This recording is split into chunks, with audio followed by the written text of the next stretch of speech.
The knee's doing good. I mean, I've been working hard in rehab, and my physical therapist has been telling me I'm well ahead of schedule, and I'm coming along very well.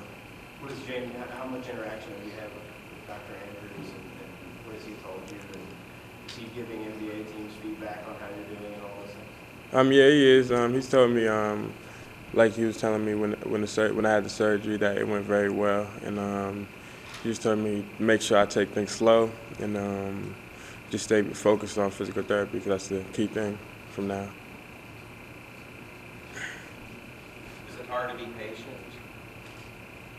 I mean, yeah, it is hard to be patient. I mean, especially during the season, just seeing my teammates out there playing, and I mean, just wishing I was out there playing with them. So, I mean, there's nothing you can really do now. Just staying focused on physical therapy and just making sure I give it 100%.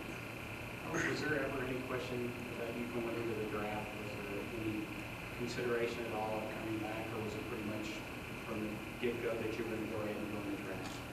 Yeah, there was a consideration about coming back, but I mean, anybody that gets injured, you're probably gonna have a consideration. Just think about it. But I mean, I sat there with my family and just saw the extent of my injury, and I felt it wasn't gonna affect me too much in the draft. So I mean, I'm definitely been tackling the rehab, and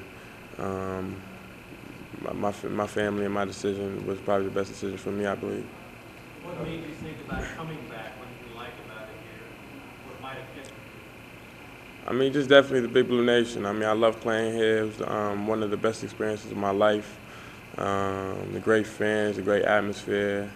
Playing in Rupp Arenas felt like a once-in-a-lifetime thing. Like I never get to do that again. And I mean, it was a hard decision. And I mean, I love the Big Blue Nation. I love Coach Cal, and I mean, that was one of the best things to do here. When you think about that class that's coming in, did you daydream for even a minute about what it would be like to play with that group? And you know, obviously this season was a bit of a disappointment in terms of team accomplishments. Did you sort of think about what could be with this group that's coming in? Yeah, I definitely did. I mean, I played with half of those guys when I was in their class that before I was classified up, and I know how good they are. They're real good. They're real good kids, and I mean that would have been a real special team if I had stayed. And I mean, those are great kids. Though. They're gonna have a great team next year. Even Alex and Willie coming back is gonna give them good leadership, just like Terrence Jones and Deron Lamb did. That's the key players they needed to win that championship. So I feel they'll be very, very good next year.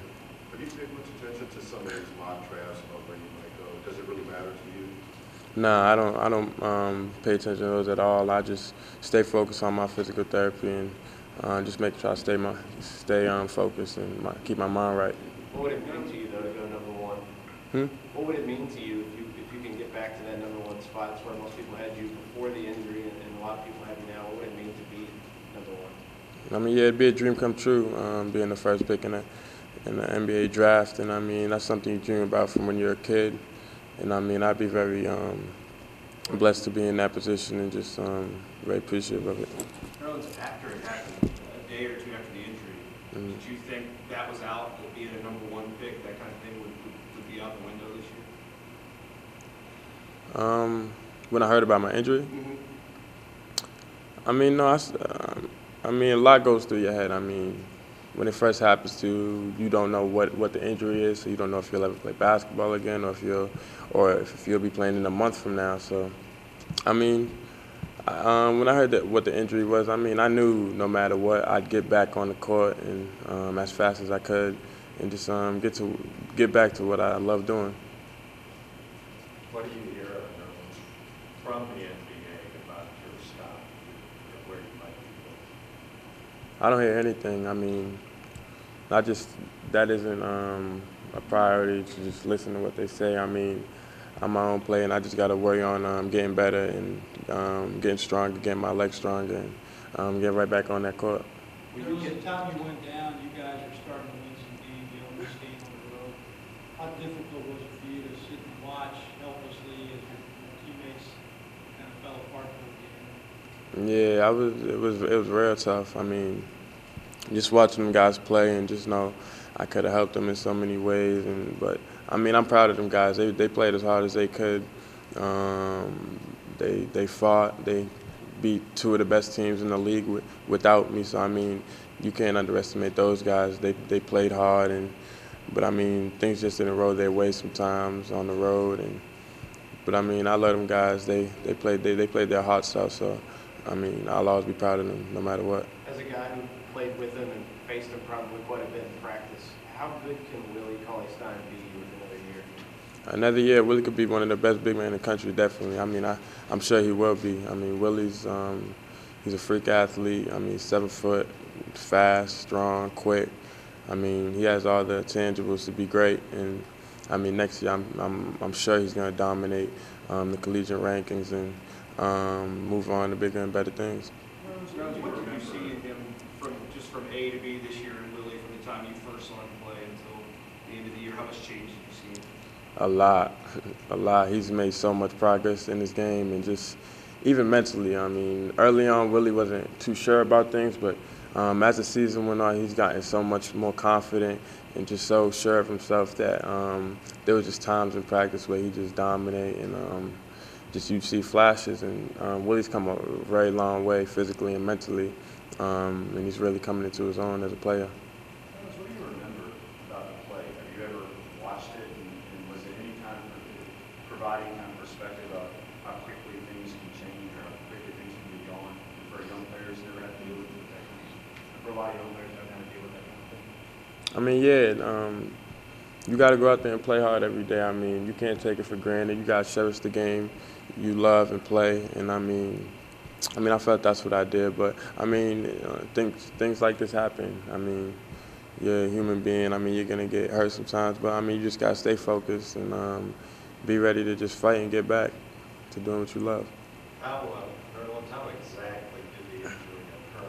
What happened to cause the injury? I mean, I don't really want to recollect that. I mean, it's over. I mean, that's not what I'm really thinking about. I'm just thinking about moving forward and just getting back on the court.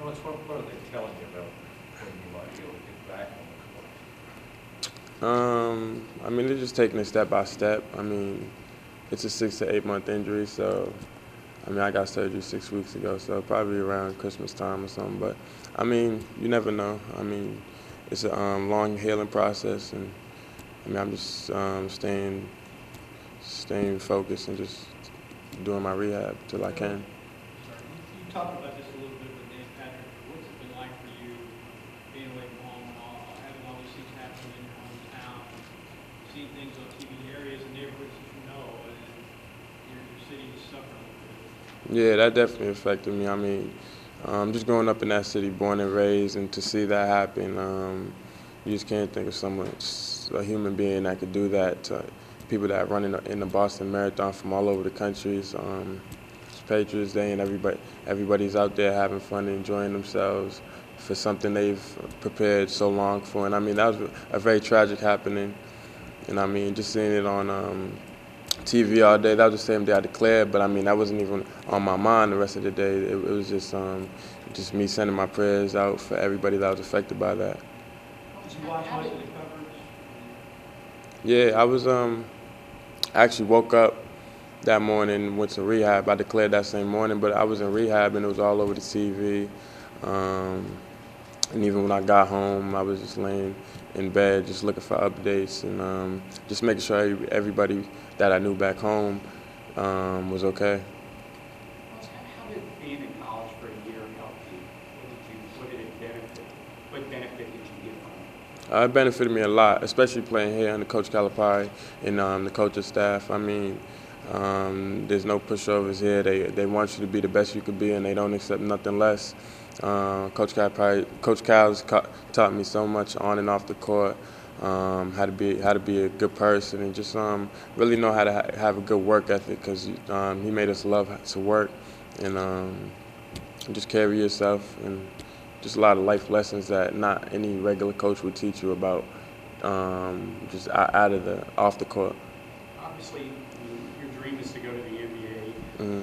But is there ever a part of you that wishes that maybe the system was different, that you could get a full college experience, whether it's 3 or 4 years before you had to make that decision about whether to go pro? No.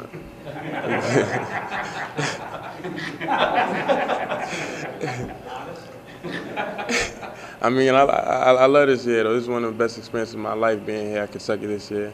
I mean, regardless if you got to stay 3, 4 years, I mean, these are the best times of your life, whether it's 1 or 4 years, regardless. After your injury, you were kind of the poster child for people who said kids ought to be allowed to go out of high school because an injury like this could happen. Did any of that ever go through your mind? I wish I could have gone right out of high school and avoided this. I mean, it's a lot of politics. I mean, I don't really get into that. I mean, both sides have a reasonable reasoning for it, why they would want to go out of high school or why they should do a year in college or 2. But I mean, I don't get into that too much. But I just do what I gotta do, what I have to do. I have to come to school for a year. I'm gonna do it. Nerlens, in the game in Florida, you guys were behind. It happened in the second half. It certainly looked like Florida was going to win. Why did you chase the guy down? Because it wasn't a make or break play. Do you look back on it and wonder, maybe I should have just let him have the Oh no way. I mean, it wasn't down too much. I mean, regardless of the score, I mean, I wasn't gonna let him get that easy basket. I mean, that's just who I am, though. I will not be embarrassed in any type of way. I will not give him an easy basket. I mean, I just want to keep fighting to give my team the best chance of getting back in fighting position to win that game. You're ahead of schedule and on the rehab, but is it hard to kind of think sometimes, what if I'm not ready come Christmas time, or is it plugging away every day? I mean, I'm gonna take it in stride. I mean, if I'm not ready, I'm not ready. If I'm ready, I'm ready. The main focus right now is just to keep working so I can be ready when my physical therapist tells me I am. So, I mean, we'll just take it one step at a time. Where are things right now? I mean, like today with your rehab, I mean, what kind of daily routine are you going through at this moment? Today's a 6-week point, and I mean, I'm doing everything out of the brace now, all my exercises. So I mean, that tells I'm ahead of schedule, and I've built a lot of muscle back in my leg. But I mean, it takes a while for the graft to heal and get 2 and 2 with the body and the nerve system. But I mean, I'm taking it slow. I'm doing a lot of strength exercise and agility. There's stories from people all over campus about you just popping into the UK Children's Hospital or going to visit kids and doing this. Why is that important to you with your time? Instead of just, a lot of kids just come play ball, do their thing, go to class, and that's it. Why was being that part of the community in that way important to you if you were going to be here just a year? I mean, because God blessed me. God blessed me with my God-given talents, and I mean, it wasn't too long ago when I was one of them little kids just that looked up to somebody as a role model. And I mean, when I would see someone that I looked up to, maybe I wouldn't mind if he said hi to me or came to visit me. Or I mean, that's the way I look at it and try to give back to the kids that aren't as fortunate as myself. And I mean, anything to make a kid smile or make their day better that's going through a tough time in their life, whether it's through cancer or leukemia or anything that's life-threatening or just anything really that makes them feel down or anything. And I just want to do my best to give back to them and just really who kids are not as fortunate as I am. Most guys, as they go through this process now, there's some workouts at the combine, there are probably workouts with teams. You can't do a lot of basketball stuff, so do you have a sense yet of what the process would be like for you, what you'll do with teams? What I'll do? I mean, yeah, I've seen the combine was on TV last year, so I've seen it, but I've seen what the actual players would do. But I mean, going in with the injury like I have, I mean, I'm not sure I'll be able to do too much besides get checked out by the doctors, or I mean, that's maybe shoot some free throws and just talk to GMs or whatnot. But I mean, as far as that, I don't think I'll be doing too much besides that.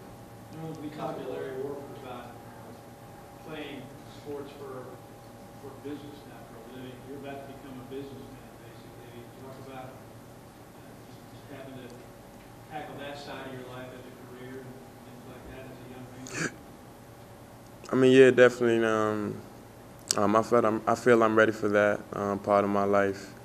where it's going to have a business side. But I'll always be a basketball player first. I mean, you always got to take care of the business on the court before anything with business. I mean, because that's where it starts, and that's what I love to do. And without the game of basketball, I wouldn't be who I am today. How much does this experience, this Calipari, prepare you guys, knowing that so many of you are future millionaires, to sort of prepare you for how to handle your money? I know a lot of guys have talked about him, advising to save and all that sort of thing. Yeah, I don't think there's another coach in the country that can prepare us like Coach Kyle does. I mean, he gives us so much insight on things and just really how to manage things in life on and off the basketball court. And this year he's taught me so much that I never even really thought I could learn in just 1 year in college. And I mean, that's why he is who he is, and he gets the plays he gets because he's one of the realest coaches. And I mean, he'll never lie to you, and he'll just tell you how it is. So I mean, I love Coach Kyle, and I appreciate everything he's done for me here at the University of Kentucky. Thanks, guys.